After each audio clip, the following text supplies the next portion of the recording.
Welcome to your weekly General Aviation News Update. We have 4 stories for you this week. The FAA proposes an AD that is going to affect 6,000 Boeing 737NGs. The NTSB released some new data on the Austin near miss that we talked about a while back. Reno will actually get an airshow after all this year.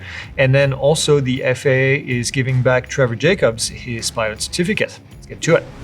And for the first story this week, the FAA has proposed an Airworthiness Directive, an AD, that will require to retrofit the nacelle of nearly 6,000 Boeing 737s in the US.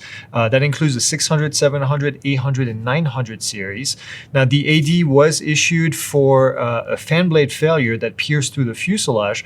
There was an incident in 2018 where a woman was killed due to the explosive decompression. The required changes vary depending on the aircraft, but it includes stronger inlet spaces, a fan support beam, and then also a redesigned exhaust nozzle.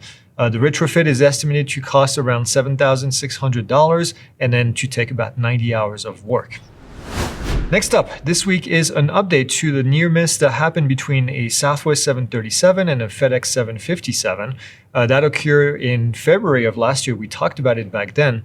The NTSB finding confirmed that a collision was averted by the FedEx captain. His name was Hugo Carvajal. And then he also saw a silhouette of the Southwest jet, and then he initiated the go-around. He said that he was actually annoyed and perplexed that when he listened to the controller clearing Southwest on the runway, and he was really quick to react and basically go around as soon as he saw the aircraft. The visibility was reduced on that day. Now, the final report is expected to be out next year, so we'll let you know when we hear more. And third up this week is Reno, who has bid farewell to the air races, but is still going to be getting an air show next year. The show is going to run from October 4th through the 6th, and then the specifics are still pretty sparse at the moment, but it looks like the Blue Angels will be there, the US Air Force F-16 Viper demo team, and then also the Canadian Snowbirds. The Racing Association says to stay tuned, and more detail will be upcoming in the future. And last up this week is an interesting one. The FAA has confirmed that Trevor Jacobs will be getting his temporary pilot certificate back after he was suspended by the FAA. Now, it's been nearly 2 years after the intentional crashing of an airplane and then posting the video on YouTube.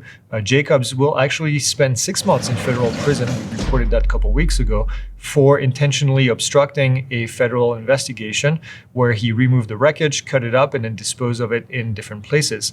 I guess because he was indicted on the NTSB side, that means that whatever the FAA did doesn't really take his certificate away. I still, quite frankly, don't quite understand why this person is still allowed to fly an airplane after doing all of this.